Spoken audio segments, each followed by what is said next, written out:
Queridos irmãos, a graça bem como a paz do Senhor Jesus Cristo, nós vamos baixar aqui um pouquinho. Nós vamos iniciar então nossa escola dominical nessa manhã. Como eu disse, nós estamos passando por uma segunda fase aqui na cidade de Utinga, e é algo que nós temos que ter prudência, né? Cuidado, como já todo mundo tem conhecimento dessa situação toda, né? Nós estamos hoje dia 2 de agosto e de fato são 51 pessoas já contaminadas com a Covid-19, né? Então, por conta disso, nós voltamos às transmissões pela internet, já tínhamos, mas no caso sem o culto presencial, né? Com a igreja toda, apenas um grupo que vai participar, o louvor. Então, hoje à noite, lá, se Deus permitir, nós vamos estar lá na igreja para fazermos a transmissão do culto. Não é uma coisa muito boa, não. Confesso para os irmãos que eu estou com certa dificuldade de estar falando para um telefone, né, para uma câmera, e você percebe que não tem muita empolgação. Mas vamos lá, né? Vamos nessa caminhada aí que o Senhor tem para nós. O que o Senhor tem para nós no dia de hoje é isso, né? Essa nossa EBD, tá? Então deixa eu pegar um texto aqui para iniciarmos a nossa escola dominical. E vamos fazer uma oração, né? Vamos clamar a presença do Senhor nesse instante. Que Deus venha nos abençoar, venha derramar as bênçãos sobre as nossas vidas. E que o nosso dia seja um dia ou uma semana, enfim, esse mês de agosto seja um mês extremamente libertador, onde o Senhor de fato estenda a sua proteção para as nossas vidas, nos abençoando em todos os sentidos, né? Vamos fazer uma oração, iniciarmos a nossa transmissão nessa manhã de domingo com uma oração. Soberano Deus, Pai gracioso, Todo-Poderoso, Eterno, Excelso, Criador, Pai que tem sido bondoso, benéfico, amigo, abençoe nessa manhã, Deus, cada pessoa, cada filho e filha do reino que aqui se encontra, ó Deus. Tu és o nosso amado, Tu és o nosso grande, o poderoso de Abraão, o grande de Isaac, o excelso de Jacó, grandioso Senhor Yahvé. Por isso, nessa oportunidade, nós lhe suplicamos, ó Deus, nos abençoe, derrame as tuas bênçãos, ou contínuas bênçãos sejam derramadas sobre as nossas vidas.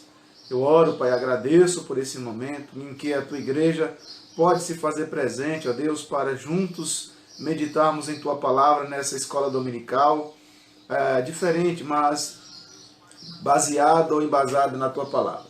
Assim nós oramos, agradecidos, ó Deus, por tudo em Cristo Jesus. Amém. Amém. Há uns salmos que eu gosto demais, né? Os Salmos 46. O Salmo 46 diz assim: ao mestre de canto dos filhos de Coré, em voz de soprano, cântico. Deus é o nosso refúgio e fortaleza, socorro bem presente nas tribulações. Portanto, não temeremos, ainda que a terra se transforme e os montes se abalem no seio dos mares, ainda que as águas tumultuem, espumejem, e na sua fúria os montes se estremeçam. Há um rio cujas correntes alegram a cidade de Deus, o santuário das moradas do Altíssimo. Deus está no meio dela, jamais será abalada. Deus ajudará desde antemanhã. Bramam nações, reinos se abalam. Ele faz ouvir a sua voz, e a terra se dissolve. O Senhor dos exércitos está conosco, o Deus de Jacó é o nosso refúgio. Vinde e contemplai as obras do Senhor, que assolações efetua na terra. Ele põe termo à guerra até os confins do mundo. Quebra o arco e despedaça a lança. Queima os carros no fogo. Aquietai-vos e sabei que eu sou Deus. Sou exaltado entre as nações, sou exaltado na terra. O Senhor Yahvé dos exércitos está conosco. O Deus de Jacó é o nosso refúgio. Que Deus abençoe grandemente a cada um que nessa manhã tirou esse tempo para juntos fazermos essa meditação na palavra do Senhor e que as benesses celestiais sejam derramadas sobre a sua vida, sobre a sua família, querido irmão, né? Graças a Deus estamos tendo um número aí significativo de pessoas nos acompanhando. Continue conosco até o final da nossa transmissão, vai ser rápido, não vou demorar, né? Não vai ser propriamente um culto, mas basicamente é um estudo, uma palavra direcionada para você, para esse momento também que nós estamos vivendo, tá? E a palavra para nossa meditação nessa manhã é um texto que eu gosto muito, eu creio que fala muito ao meu coração, bem, e com certeza fala também ao seu coração, né? Você que tem uma Bíblia, que medita na Bíblia, ou que tem uma Bíblia aí, pegue a Bíblia, pegue a sua Bíblia aí, para juntos fazermos a leitura lá no último capítulo do livro de Jó. O último capítulo do livro de Jó, Jó 42. Jó 42, né? E lá diz assim, né? Você já está com a sua Bíblia aberta aí? Jó 42. Então respondeu Jó ao Senhor Yahvé: bem sei que tudo podes, em nenhum dos teus planos pode ser frustrado. Quem é aquele, como disseste, que sem conhecimento encobre o conselho? Na verdade, falei do que não entendia, coisas maravilhosas demais para mim, coisas que eu não conhecia. Escuta-me, pois havias dito, e eu falarei. Eu te perguntarei, e tu me ensinarás. Eu te conhecia só de ouvir, mas agora os meus olhos te veem. Por isso me abomino, e me arrependo no pó e na cinza. Tendo o Senhor falado essas palavras a Jó, o Senhor disse também a Elifaz, o temanita: a minha ira se acendeu contra ti e contra os seus 2 amigos, porque não disseste em mim o que era reto, como meu servo Jó. Tomai, pois, 7 novilhos, 7 carneiros, e ide ao meu servo Jó, oferecei holocausto por vós. Meu servo Jó orará por vós, porque dele aceitarei a intercessão, para que eu não vos trate segundo a vossa loucura, porque vós não dissestes de mim o que era reto, como o meu servo Jó. Então foram Elifaz, o temanita, Bildade, o suíta, e Zofá, o naamatita, e fizeram como o Senhor Yahvé lhes ordenara.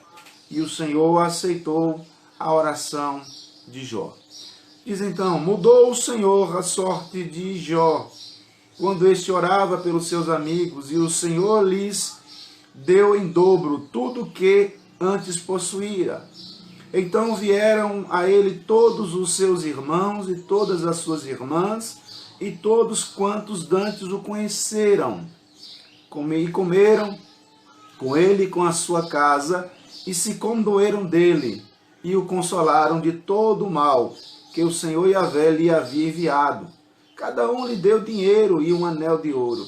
Assim abençoou o Senhor Yahvé o último estado de Jó, mais do que o primeiro, porque veio a ter 14.000 ovelhas, 6.000 camelos, 1.000 juntas de bois e 1.000 jumentas. Também teve outros 7 filhos e 3 filhas. Chamou o nome da primeira Gemima, a da outra Késia e a da terceira Queren-Hapuk. E toda aquela terra não acharam, em toda aquela terra não acharam mulheres tão formosas como as filhas de Jó. E seu pai lhes deu herança entre seus irmãos. Depois disso, viveu Jó 140 anos e viu a seus filhos e os filhos de seus filhos até a 4ª geração. Então, morreu Jó velho e farto de dias. Então, morreu Jó velho e farto de dias. Queridos, uma das grandes demandas da nossa atualidade, dos nossos dias, no contexto em que nós estamos vivendo, percebe-se que a pior coisa que pode acontecer com você, a pior coisa que pode acontecer comigo, a pior coisa que pode acontecer com o ser humano é a perda da esperança. A perda da esperança. E aí eu quero então ressaltar, ou pula aos seus olhos nessa manhã, esse texto aos meus olhos, né, sobre como anda a sua esperança. De que forma está a sua esperança? Como ela está sendo alimentada, a sua esperança? Por que eu estou dizendo isso? Porque nós, seres humanos, somos frágeis na área da esperança. A nossa esperança é como um fiozinho de cabelo, uma coisa muito frágil. Alguns conseguem sustentar, alguns conseguem sustentá-la dos momentos difíceis, dos momentos bons, no nascimento ou na morte, enfim, entram com a esperança e saem com a mesma esperança. São pessoas que Deus tem capacitado para não perder esperança, independente da tempestade dos ventos que soprem na sua vida. Mas nós, seres humanos, alguns em sua maioria, têm dificuldades e perdem a esperança com muita facilidade. Há uma fragilidade muito grande, né? Então, quando essa pessoa, esse ser humano, ele entrega aos pontos, quando desiste de lutar, quando desiste, podemos assim dizer, de si mesmo, falar, eu não vou mais lutar, olha, são 51 pessoas, eu vou me entregar, chega, né? Alguém pode pensar dessa forma, meio que desesperançosos, né? Perder ali o ânimo para a luta, né? Por lutar. Então, o que acontece é que muitos têm desistido, né, de si mesmo, ou de lutar pela esperança, de lutar pela sua vida, de lutar pela saúde e projetos. Outro dia, conversando com uma pessoa sobre a morte de um parente que lhe foi, né, que havia acontecido, e aí eu perguntei como foi esse negócio, como é que foi a morte da pessoa, do seu ente querido. E a pessoa olhou para mim e disse, pastor, ele desistiu de lutar, ele desistiu de viver. Eu fiquei me questionando o que aconteceu, né, para uma pessoa desistir de lutar. E aí nós vamos caminhar nesse texto dentro da dinâmica de que tem muitos e muitas que já desistiram de lutar, desistiram da vida, desistiram de ter esperança em um mundo turbulento, em um mundo de dificuldade, em um mundo de tantas tragédias, de tantas mortes, de tantas coisas ruins que têm se levantado contra a nossa existência, né? Então Jó era um forte candidato, se você ler o texto, eu creio que você já deve ter lido, Jó é um forte candidato a desistir. Se de repente nós passássemos por um terço da luta, né? Quem sabe metade dessa luta desistiríamos, jogaríamos a toalha, né? Sem titubear, nós abandonaríamos, quem sabe, tudo, a fé, família, a vida, a saúde, enfim. Mas afinal de contas, Jó tinha motivos para desistir. Percebe? O texto é claro quando diz que ele perde tudo, ele perde família, ele perde os bens, ele perde os amigos, ele perde o respeito, ele perde a saúde. A vida de Jó, ela vira o caos, ou um caos. A vida de Jó vira cinza. Imagine bem, uma pessoa que tinha tudo do bom e do melhor, como ele vai dizer no início do livro. E eu gosto muito de meditar no livro de Jó, porque é um mundo, ou pelo menos é um livro que fala sobre mudanças de um homem que vivia de forma potentosa e agora vai ao fundo do poço, mas há uma reviravolta e ele volta então a estar no topo, no pícaro da montanha do sucesso ou da perspectiva humana, né? Mas olhando então, caminhando nesse livro de Jó, nós podemos então trabalhar e ver que a vida dele virou pó, né? A perspectiva humana dizendo, né? Até mesmo, nós vemos no livro de Jó, até mesmo Deus parecia ser adversário, e ele começa então a alimentar tais pensamentos. Ele olha e diz assim, Deus é meu adversário? Deus é o meu opositor? e várias vezes ele questiona a indiferença de Deus. Jó capítulo 30, verso 20, vai dizer sobre isso. Jó vai mostrar a ideia da crueldade de Deus na cabeça de Jó. A teologia de Jó está meio que, a doutrina de Jó, a teologia está meio embaralhada, está cheio de nevoeiros a sua cabeça. Então Jó começa, mas foi cruel demais o que Deus fez comigo.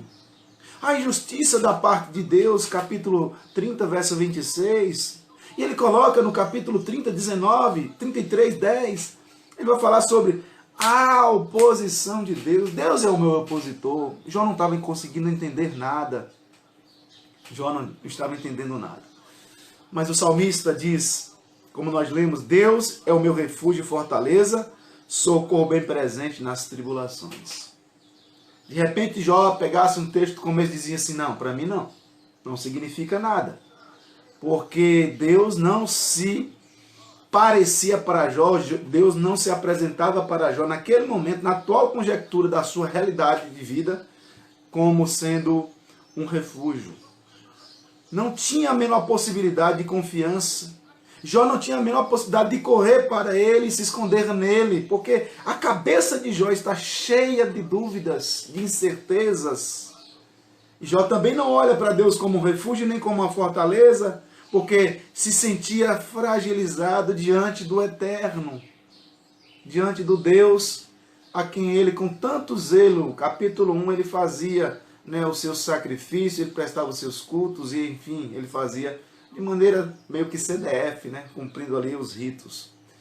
Mas apesar de todo esse quadro de extrema desolação e fracasso, a Bíblia afirma, no verso 42, capítulo 42, verso 10, eu acho lindo demais isso aqui, irmãos. Olha, o 42, 10 diz, mudou o Senhor a sorte de Jó, quando este orava pelos seus amigos. Mudou o Senhor a sorte de Jó, 42, 10. E esta é uma afirmação maravilhosa, porque não importa qual seja o meu estágio, não importa qual seja a minha precariedade de minha situação, a precariedade da minha situação, Deus pode mudar a sua história. Deus pode mudar a minha história. Deus pode fazer infinitamente mais, independente do que você anda dizendo. Porque a tua fé, a tua doutrina, a tua teologia pode estar fragilizada. Como Jó, de repente tratar a ideia, ou trazer a ideia de crueldade, Deus tem sido cruel, ou então há uma injustiça da parte de Deus. Se nós tivermos um pano de fundo bem definido teologicamente, nós não podemos alimentar tais pensamentos. É claro que Jó está vivendo dias difíceis. Jó perde os bens, a família, amigos, o respeito, a saúde. Não foi fácil para Jó, não. Não foi fácil para Jó de jeito nenhum. Mas o que eu quero mostrar para os irmãos é essa afirmação maravilhosa. Não importa qual seja o estágio, não importa qual seja a dificuldade, nem as grandes turbulências que a vida tem colocado sobre minha vida, sobre sua vida. E nós temos que buscar esse antídoto doutrinário, teológico, para quando surgir alguma dificuldade, nós estejamos com a nossa fé revigorada, com a nossa fé alimentada, com a nossa fé sustentada. Então, no meio do livro, quando as dúvidas estavam vindo à tona, como nós lemos aqui, ele então faz uma declaração de esperança. Deus não permite que o seu servo fique na obscuridade, nas trevas das incertezas, no pó da tribulação, sem um lapso, sem um raio, sem uma fagulha de esperança. Então, o capítulo 19, lá no meio, mais ou menos no meio do livro, verso 25, Jó tem um lampejo de esperança, quando diz, porque eu sei que o meu Redentor vive e por fim se levantará sobre a terra. Lá no fundo, ele sabia que sua história não deveria acabar assim. Não poderia acabar dessa maneira. Porque por mais que ele quisesse crer no que estava acontecendo, por mais que os seus olhos dissessem, afirmassem, pregassem para ele um caos, mas lá dentro, lá na sua pequena fé, frágil fé, ele sabia que o seu Redentor vive. Jó 19, 25. E aí, você, ou eu, ou nós, em qual momento da vida você está passando agora, né? Qual é a dificuldade que vem sobre sua casa, sobre sua família, sobre os seus negócios, sobre a sua saúde, sobre a sua moral, sobre a sua... Enfim, qual dificuldade, em qual estágio, em qual desses momentos você está passando agora? Qual é a dificuldade? Né? Tem pensado de repente até em desistir? Tem pensado até em abrir mão da família, abrir mão da fé, abrir mão da própria vida, né? Alguns pensam ou estão desanimados, pensam em desanimar ou já estão desanimados e acham que já é o fim, né? E de fato, dias difíceis, hein? Vale ressaltar aqui, dias difíceis para nós, onde você vê aqui mesmo na realidade muitos comerciantes, pessoas que precisam sustentar as suas famílias, e vai fechar a feira, vai fechar o comércio. Gente, Jó, capítulo 42, verso 10, e mudou a sorte de Jó. Vamos nesse capítulo 42, verso de 1 até o verso de número 17, nós vamos ver algumas questões bem rápidas, né? Peço a você que não saia, mas de forma bem rápida, nós vamos contemplar, veremos que mudanças podem ocorrer, como a história pode ser radicalmente mudada. Como a história pode mudar? E como essa história pode ser mudada de forma radical? O marido que não é bom, a esposa que não é boa, os filhos que têm dado trabalho, os negócios que não vão para frente, coisas do tipo, coisa do gênero. E o Senhor pode mudar a sua realidade de forma radical. Creiamos nessa perspectiva. Porque vamos ver como mudanças podem ocorrer. De que forma, pastor? Nós voltamos os nossos olhos, como eu já citei, lá no 42. No verso 10, onde nós vamos basear de forma rápida, direta e objetiva essa nossa fala. Porque mudanças ocorrem fora quando mudam dentro de nós. As mudanças ocorrem fora de nós, né? Quando lá dentro de nós já aconteceram mudanças, né? E é exatamente isso que vamos ver nesse texto. Desde o início do capítulo 42, nós lemos, há uma mudança radical na perspectiva teológica, doutrinária, é uma cosmovisão de Jó, em relação a Deus, ao Senhor Yahvé. E as coisas que ele estavam acontecendo, houve mudança radical teológica na vida de Jó. Então ele começa a fazer uma nova leitura de Deus. Ao invés de colocar a culpa em Deus, ao invés de começar a rotular Deus de cruel, ele é injusto, ele é opositor à minha pessoa, Jó muda a visão. A primeira coisa que Jó faz é mudar de dentro para fora. Mudanças ocorrem fora quando mudam dentro de nós. Então Jó começa a fazer uma nova leitura de Deus.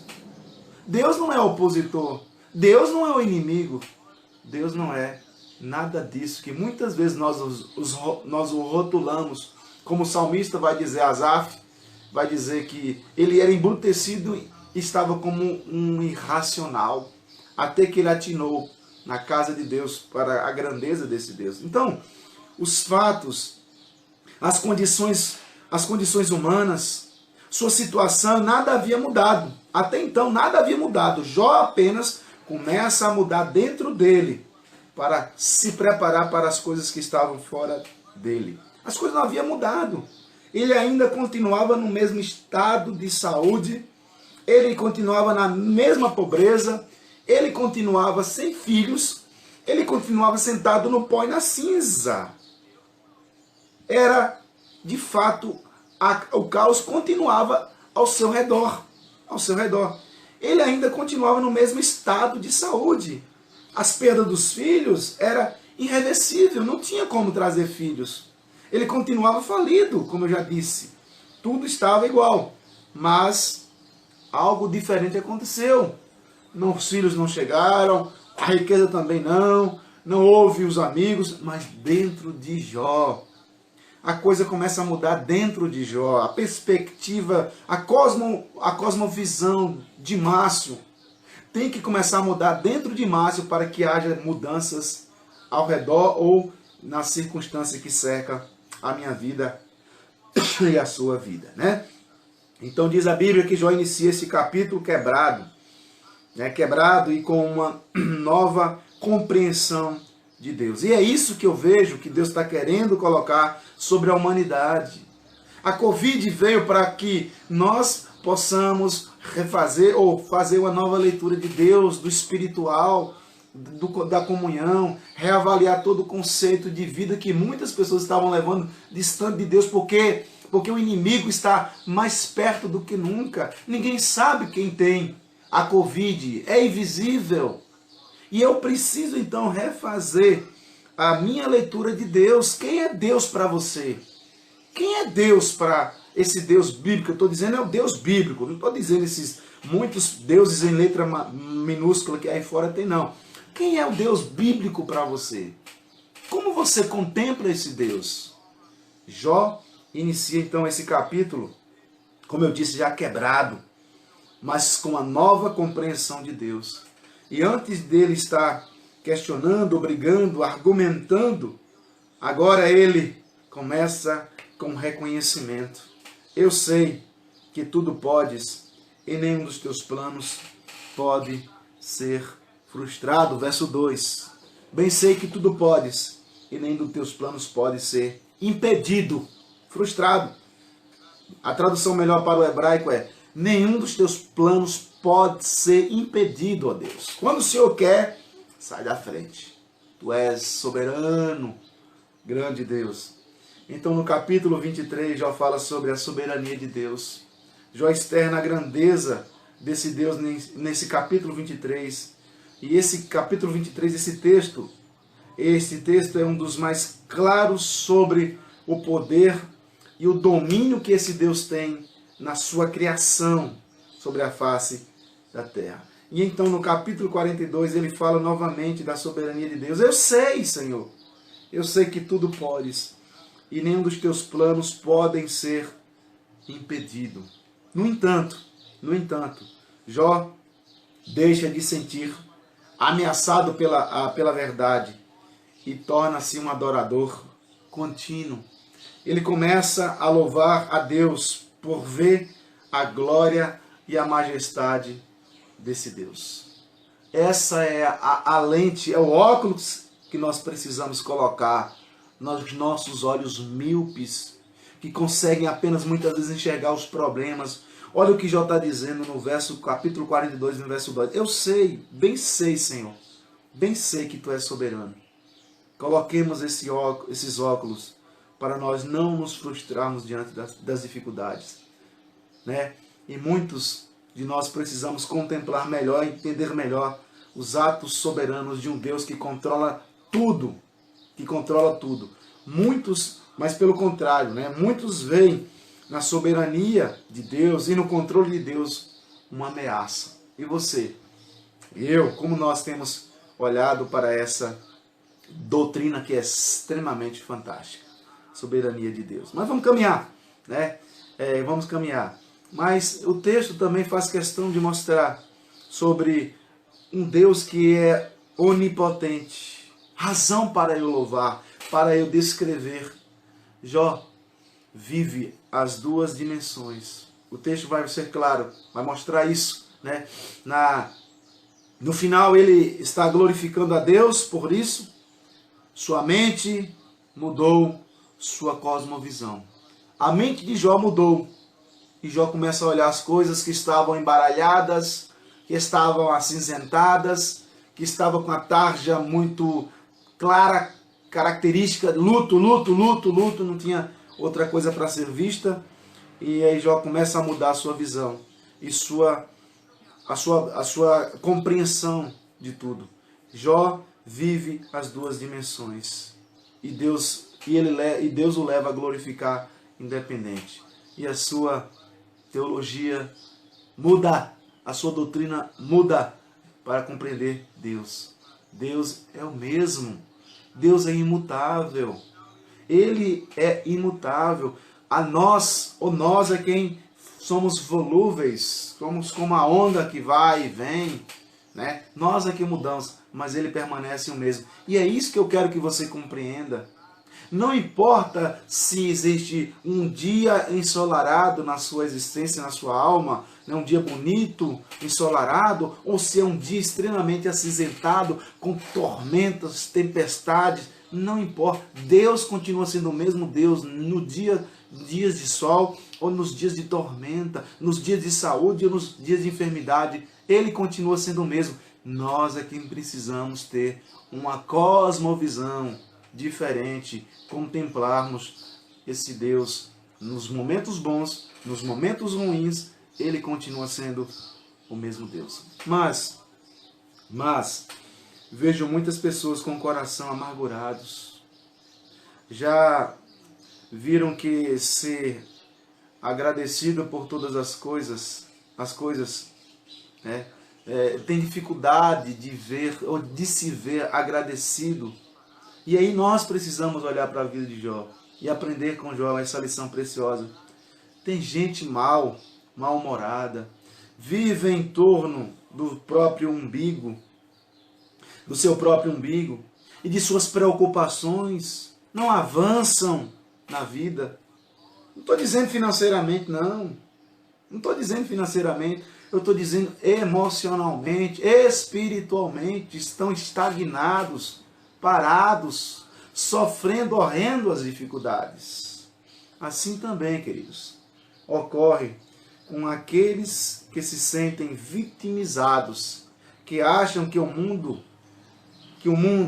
igreja, Deus, amigos, família, a vida, todos lhe devem alguma coisa, e que ele ou ela não é feliz. Por quê?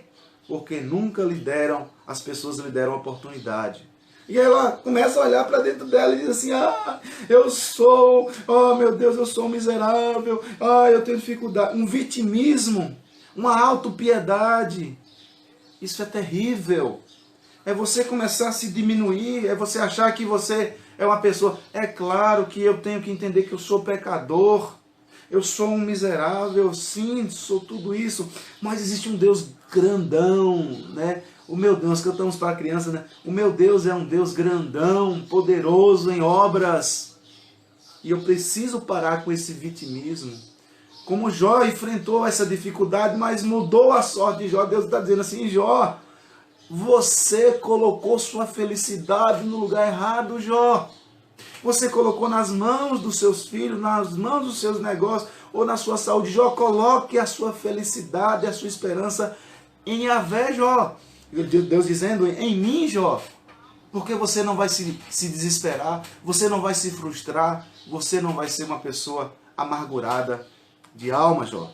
Tome cuidado, Jó. E Jó sofreu isso, para que Márcio aprenda com as lições que esse belo livro nos traz. Então, para a gente fechar, queridos, as mudanças então ocorrem quando nós começamos a fazer uma outra hermenêutica da vida. E aí a coisa começa a mudar. A hermenêutica é a ciência de interpretação de textos sagrados, né? É onde nós fazemos a leitura do texto e aplicamos a hermenêutica, a exegese, para tirarmos lições para as nossas vidas. O que o texto está querendo dizer? O que a circunstância quer me ensinar? Eu sei que o meu Redentor vive e por certo se levantará. Isso tem que ficar claro constantemente no meu coração. Mas muitas vezes queremos que os outros mudem. Deixe-me dar uma má notícia para você nessa manhã. Seu amigo não vai mudar. Não vai. Seus filhos não vão mudar. Não vai mudar não. Não, de jeito nenhum. Seu marido também não vai mudar. Sua esposa também não vai mudar. Isso é ruim, com certeza. É muito ruim. Mas algo acontece Quando você muda a sua postura, seu tratamento, quando você muda, as coisas mudam. Ninguém tem o poder de mudar ninguém. E é por isso que muitos casamentos têm dado errado. Porque a mulher quer um homem certinho, o homem quer uma mulher certinha. Tá entendendo? Ninguém muda ninguém, só Deus. O Espírito Santo de Deus é quem convence o homem do pecado, da justiça e do juízo. Mas o que que acontece? Eu posso, pela ação do Espírito Santo de Deus, começar a mudar a minha cosmovisão de mundo, de família, de casamento. Tá entendendo? Aí é onde eu começo então a adentrar nessa caminhada. Um princípio clássico que é colocado, segundo um professor, ele vai dizer que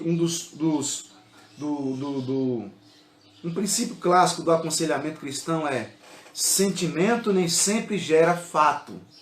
Presta atenção nisso. Sentimento nem sempre gera fato. Fato sempre gera sentimentos. Sentimentos nem sempre gera fatos. Fatos sempre gera sentimento. O que isso quer dizer?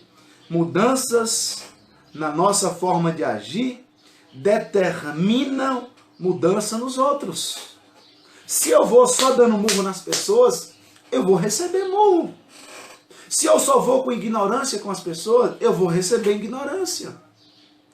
Se eu vou com amor, com leveza, com amabilidade, com carinho, com jeito, com um certo traquejo na circunstância, o que eu faço, eu vou receber de volta. Eu vou receber.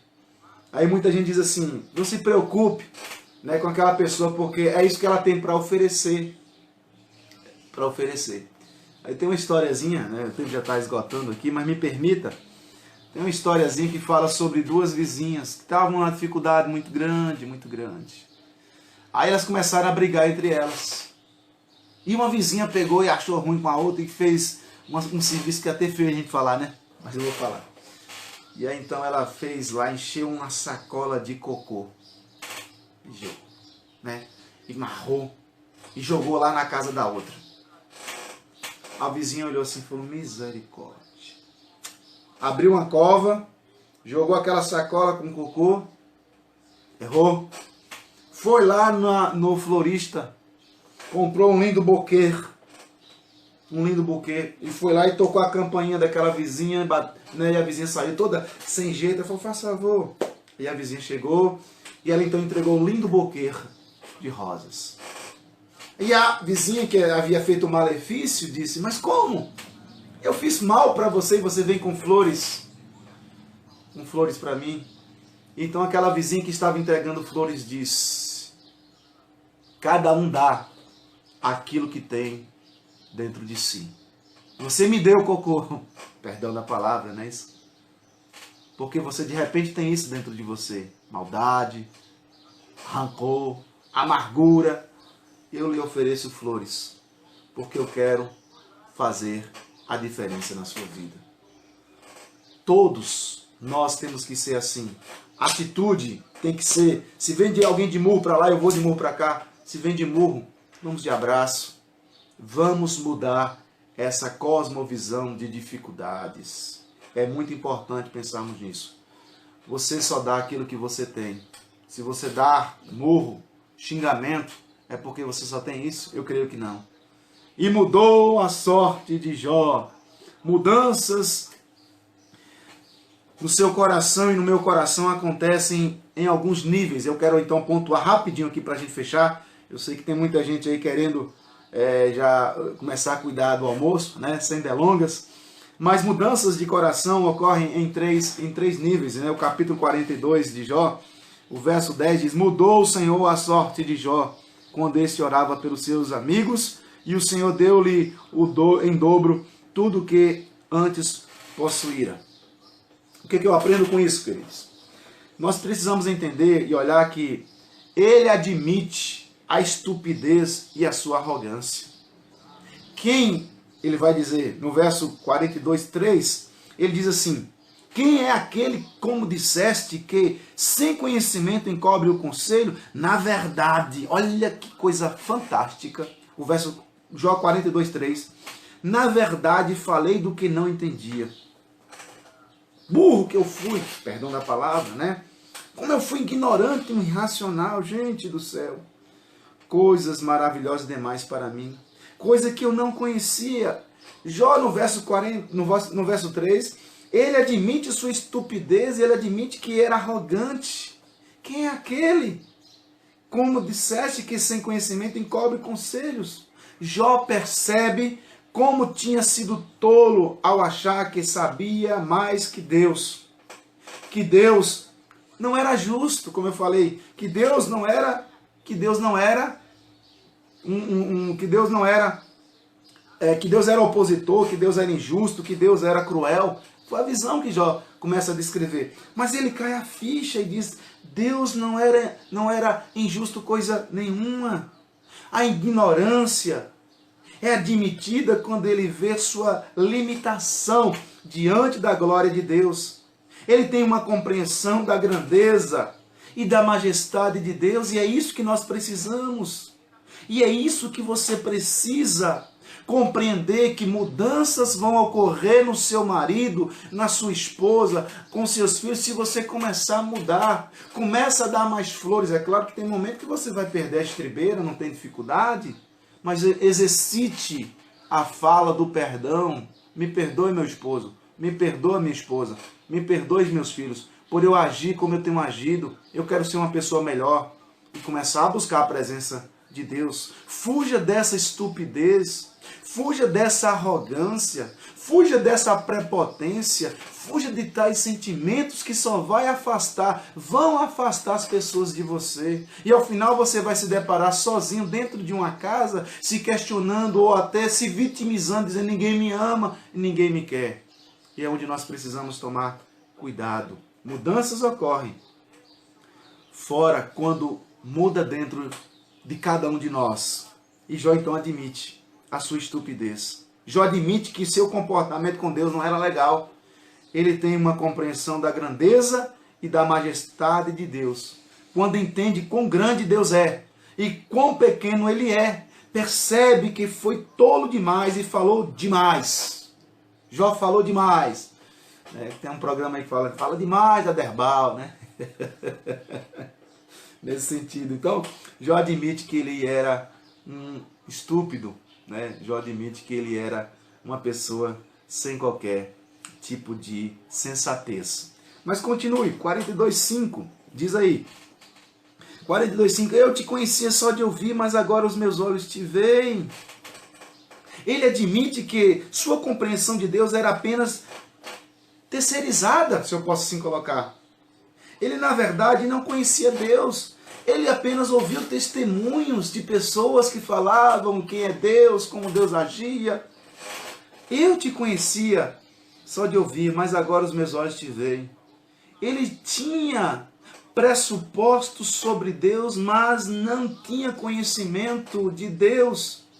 Deus apenas era um conceito, não uma realidade. E eu pergunto novamente para você nessa manhã, quem é Deus para você? Como você compreende Deus? Deus é um totemzinho, um serzinho que você recorre a ele de vez em quando, ou é o seu amigo, companheiro, leal, que nos momentos bons eu invoco, eu adoro, eu cultuo, vou à casa do Pai. Nos momentos ruins eu também busco, eu clamo, eu choro diante dele, porque o meu melhor amigo é o meu Deus, não é a minha esposa, não são os meus filhos, é o meu Deus, e tem que ser o meu Deus. Eu tenho que cativar, cultivar, desenvolver um relacionamento íntimo com esse Deus. Então, na maioria das vezes, esta é uma realidade. Não temos experiência com esse Senhor Jesus, mas nos alicerçamos nas experiências que os outros tiveram, que alguém teve, que o pastor, o presbítero, o irmão A, o irmão B. Qual foi a última experiência que você teve com Deus? Experiência fantástica que você orou, só você e ele, num quarto fechado, você orou e obteve resposta. Você fala assim, caramba, Esse Deus é fantástico. E aí você conta isso para alguém, aí você vai o quê? Você vai estimular, você vai edificar a outra pessoa. Quando foi a última experiência que você teve com Cristo Jesus? Não há nenhum problema em sermos edificados com as experiências de outras pessoas. Não tem problema. Tem problema quando você não tem uma única experiência para contar para as pessoas do seu Deus com você. Aí é problema, né? E muitas vezes nós somos encorajados, desafiados, sensibilizados a ouvirmos testemunho de pessoas. Que bênção! É fantástico! Mas isso tudo tem que me apontar, me afunilar para eu buscar as minhas experiências com Deus, porque ele admite a terceirização, ele não tem uma compreensão clara de Deus, porque ele só de ouvir falar. Querido, nessa manhã eu lhe digo com todas as letras, crie vínculos com esse Deus, ele é vivo, ele é real, ele é fantástico. O Deus de Abraão é amigo, leal, companheiro, que faz toda a diferença nas nossas vidas. Eu queria um pouquinho de tempo para citar algumas experiências, mas eu não tenho.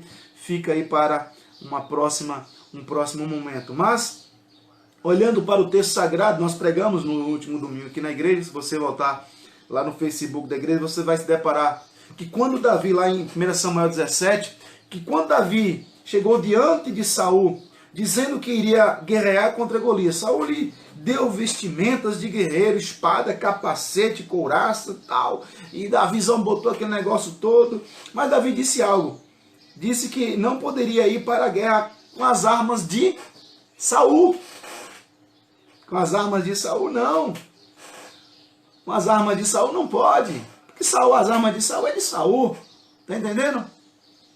Então o que decidiu fazer? 1 Samuel 17, depois vocês leem lá. Ele lembrou-se de como Deus já havia operado em sua vida. Com o quê? Com uma funda. Um instrumento simples, o leão e o urso foi para o saco. Foi para o saco. Deus o havia libertado de circunstâncias difíceis com um cajado, com uma funda. De maneira bem simples. E agora também poderia, sim, libertá-lo daquele gigante Golias. Davi conhecia Deus de primeira mão, de relacionamento, de experiência pessoal com Deus. Que coisa linda essa história, né? Experiência com Deus. Quantas não foram as experiências de Charles Haddon Spurgeon, John Wesley, Carlos Wesley, George Whitefield, o próprio Calvino, quantas não foram as experiências de Martinho Lutero, do Ashbel Green Simon, homens que nós lemos a respeito deles, mas as experiências deles foram deles, e eu preciso ter as minhas experiências. A armadura de Saul não serve para Márcio, não serviu para Davi, porque Davi, ele tinha as experiências pessoais com esse Deus. Uma vitória anterior lhe dava impulso para outras vitórias, porque ele conhecia Deus, não só de ouvir falar, mas conhecia Deus também porque os seus olhos já haviam presenciado a graça de Deus. A graça de Deus. Assim acontece com Jó agora. Deus se torna real. Agora os meus olhos te veem, Senhor. Por fim, Jó então admite o fracasso da sua própria justiça. Por isso, verso 6, ele diz: por isso me abomino e me arrependo no pó e na cinza. Me arrependo no pó e na cinza. Tem uma história interessante que fala sobre dois amigos. Um chegou para o outro e disse assim, certo? Um amigo ignorante, a história diz, né? Ignorante e distante de Deus, se converteu a Cristo. Então aquele homem se converte a Cristo. Mas então um amigo lhe perguntou como tinha sido esta experiência com Deus. E então ele respondeu: eu fiz a minha parte e Deus fez a parte dele. Aí o amigo retrucou: o que o que você fez? E o que Deus fez? Como é que é esse negócio? Estou entendendo. Então ele disse, vou lhe explicar. Eu fiz minha parte. A minha parte, eu corri e me escondi o máximo que pude de Deus. A parte de Deus foi, ele me caçou implacavelmente até me alcançar com a sua graça. Fugimos, somos a presa e Deus é o caçador. Um caçador que usa as ferramentas graça e misericórdia para nos alcançar. Mudanças geralmente se dão quando a forma de ler a vida e a leitura que fazemos de Deus são modificadas em nós. Os fatos não mudarão, mas o foco da atenção muda. Os fatos não mudarão, mas o foco muda. Situação de Jó não mudou, mas mudou o seu coração. É sempre assim que acontece quando oramos. Os fatos podem não mudar, mas o nosso coração experimentou outra dimensão da graça. Na maioria das vezes, o que importa não é o que nos acontece, mas como interpretamos aquilo que aconteceu comigo. A cosmovisão que eu falei no início, que nós precisamos tanto desenvolver na nossa caminhada. Por fim, queridos, Jó deixa de ficar admirado consigo mesmo, com a sua justiça, com seus direitos, e agora percebe sua pequenez. Eu sou uma pessoa boa, fulano é uma pessoa boa, um bom marido, um bom esposo, um bom filho, enfim, um bom cidadão. Mas essa justiça sua, minha, é trapo de imundície. Jó admite o fracasso da sua justiça, da sua justiça, dos seus direitos. Por que eu estou dizendo isso? Quão miserável era a realidade e quão triste. Ele se vê como um pecador. Ele reconhece que não tinha condição de olhar a santidade de Deus sem temor. E quando nos deparamos com o Evangelho, esta é a realidade que experimentamos. Somos piores que nós imaginávamos ser. Mas a graça de Deus também é incomensuravelmente maior que imaginamos. Paulo disse, onde abundou o pecado, superabundou a graça de Deus. Então Jó admite o seu fracasso ao contemplar a grandeza e a majestade de Deus.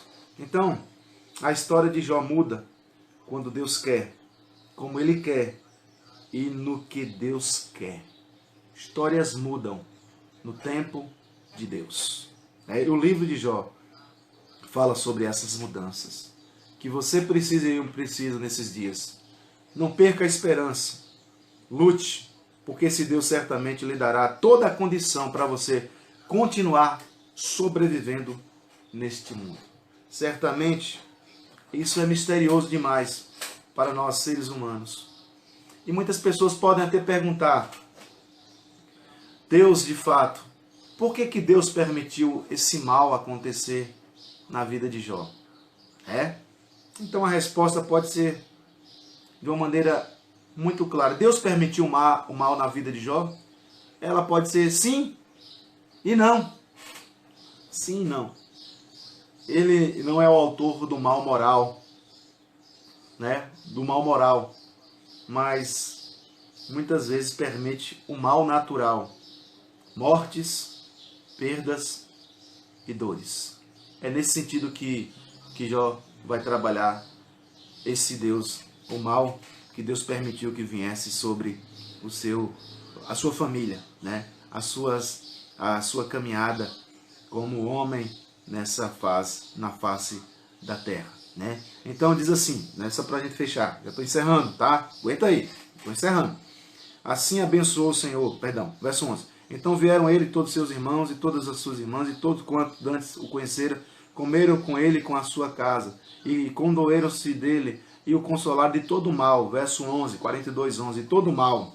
Mas esse não é o mal moral, mal moral e o mal natural. Deus não é o autor do mal moral, mas do mal natural sim. Ele permite, né? Ele não é que ele seja, mas ele permite certas coisas acontecerem. Mortes, dores, tristezas e perdas de entes queridos. Então, o Deus que permite algo ruim para realizar os seus propósitos. O Deus que permite algo ruim para realizar os seus propósitos. É o Deus que nos levanta para cumprir também o seu propósito em nós. Percebe? É o mesmo Deus. Deus tem um propósito na sua vida. Não é apenas te colocar coisinhas, bebelozinhos, prosperidade, bem, saúde, família linda, menininho bonitinho, menininha bonitinha, tudo bonitinho. É bênção, porque tem um propósito nisso. Mas também quando acontecer as tragédias, as dificuldades, lembremos de Jó novamente. O Senhor deu, o Senhor tomou, bendito seja o nome do Senhor. Deus permitiu que Jó passasse por aflições. E agora revela a sua graça, restaurando repletamente, abundantemente a vida do seu servo Jó. A vida de Jó parecia ter chegado ao fim, mas para Deus não. Por quê? Porque o verso 10, mudou o Senhor, não foi Jó, não foi o diabo, não foi o mundo nem a carne, foi Deus, o Senhor Yahvé, que de maneira potentosa ele sustenta todo mundo na palma da sua mão. Quer seja ateu, macumbeiro, quem quer que seja, o que for. Ele controla todos na sua mão, na palma da sua mão. A conclusão que eu quero chegar nessa manhã para você e para mim. Talvez a sua realidade hoje seja de fracasso. Nessa manhã de tristeza, a noite de ontem foi muito tumultuada, turbulenta. E aconteceram derrotas e tristezas, amarguras, enfim. Você se encontra ou encontra-se nesse momento no fundo do poço, tentando de alguma forma encontrar uma luz no fim do túnel. E quando ver a luz, percebe que é um trem vindo em sua direção oposta. Mais uma pancada. Pá! E você, meu Deus, e cai novamente. Mas a vida de Jó nos mostra como as coisas podem dar uma reviravolta. Pode mudar, não perca a esperança. Por mais que você ache que é o fundo do poço, ainda não chegou lá. Porque o fundo do poço de um homem e de uma mulher é morrer desse mundo, partir desse mundo sem Cristo Jesus. Porque enquanto a vida, a esperança de mudança. Foi diagnosticado com câncer, sim, mas Deus também levantou os médicos para fazer o tratamento. Pastor, uma dificuldade, o adultério que aconteceu na minha casa, sim, mas Deus também suscitou o perdão, vai ter dificuldade. Então, para cada problema, percebe que tem uma solução. Basta tão somente você querer a mudança na sua vida. Tá bom? Muitos ficam admitindo a possibilidade de suicídio quando chega nessas circunstâncias difíceis, porque não vem esperança na sua trajetória. Então, Deus tem o poder de tirar a gente do monturo. Jó é a prova viva disso. Deus tem o poder de tirar a gente do fracasso. Jó é a prova viva disso. E trazê-los para a sua graça. Tirá-los da tristeza, da depressão, enfim, não sei qual é o fundo do poço, a dificuldade que você enfrenta nesse instante. Mas eu quero dizer tão somente para você, o Senhor Yahvé, o Deus da palavra, o Deus de Abraão, Deus de Isaac, Deus de Jacó, esse texto sagrado, Deus pode te tirar da circunstância mais horrenda e horripilante que você está vivendo. Ele tem o poder. Ele pode. Ele pode. Né? Se você olhar outra história muito interessante, a história de Noemi, tragédia em cima, lá no livro de Ruth, você pode dar uma lidazinha rapidinho lá. Então, a Noemi poderia imaginar, ela jamais poderia imaginar, ela chegou ao ponto de dizer assim, eu estou amargurada de alma, perdeu o marido, perdeu os filhos, enfim. Mas ela não podia imaginar que haveria uma reviravolta tão fantástica como Deus trataria a sua história de vida, né? A história de Noemi. Então o livro de Ruth nos aponta para um Deus que age na história, que surpreende na história e nos fala de um Deus trabalhando, que há um Deus de trás dos bastidores da sua história.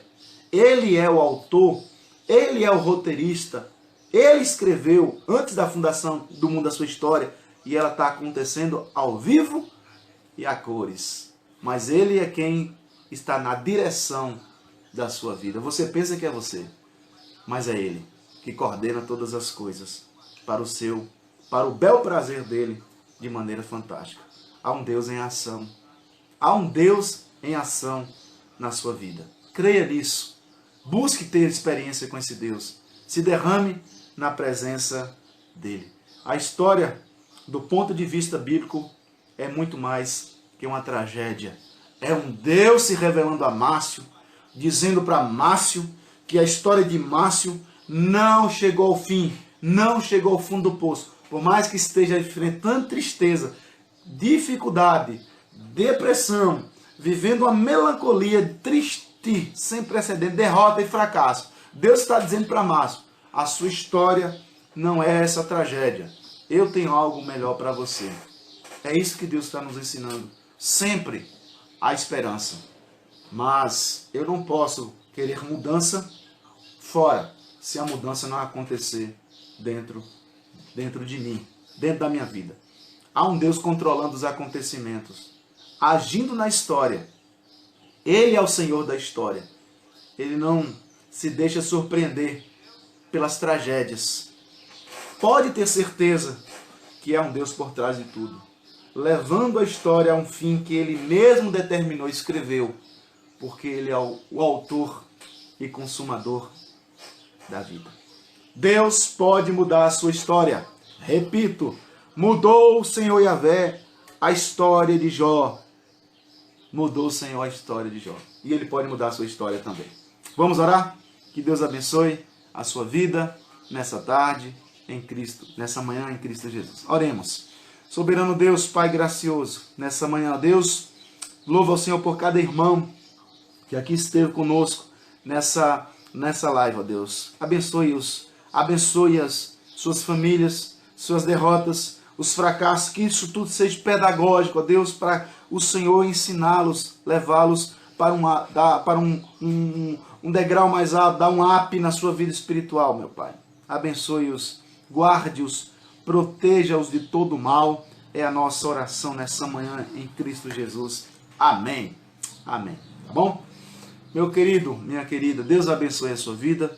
Nós tivemos aí muita gente assistindo a nossa live, né? Que Deus abençoe cada um de vocês. Não vou falar nomes, porque vai que eu vou fazer a preterição de algum nome aí, não cito. Pastor, o senhor não citou meu nome, eu estava lá desde o início. Que Deus abençoe você que ficou conosco do início ao fim da nossa live, tá bom? Que o eterno Deus abençoe grandemente a sua vida. Lembremos, pois, que esse Deus, Ele é o Deus da mudança.